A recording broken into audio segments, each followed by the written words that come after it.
It was April 1st, 1976, the same year Tenzin Palmo entered her snow cave. Two college dropouts were standing in a cluttered driveway in Los Altos, California, about to do something equally impossible.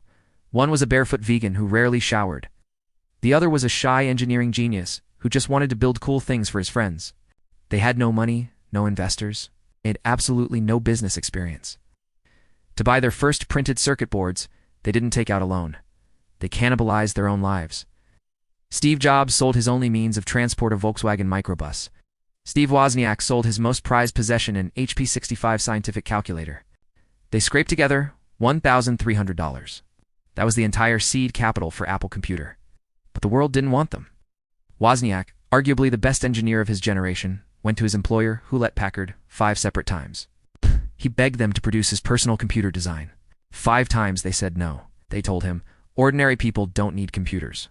Jobs went to Atari. They laughed him out of the room. So they retreated to a garage on Christ's Drive.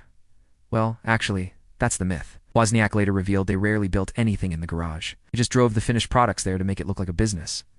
It was mostly just 2 guys in a bedroom, soldering chips by hand, fueled by vision and stubbornness. They brought in a third partner, Ronald Wayne, to be the adult in the room. But just 12 days later, Wayne got scared. He looked at the debt, looked at these 2 crazy kids, and sold his 10% share of the company for $800. If he had held on to that 10% today, it would be worth over $300 billion. Jobs and Wozniak ignored the rejection. They ignored the adults. They shipped the Apple I without a casing, without a keyboard, and without a screen.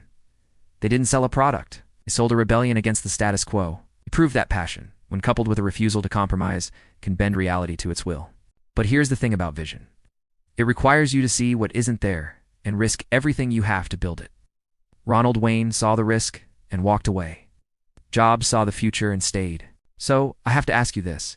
If you were standing on the edge of a decision that could change your life forever, but it required you to sell your safety net to make it happen, would you have the courage to jump?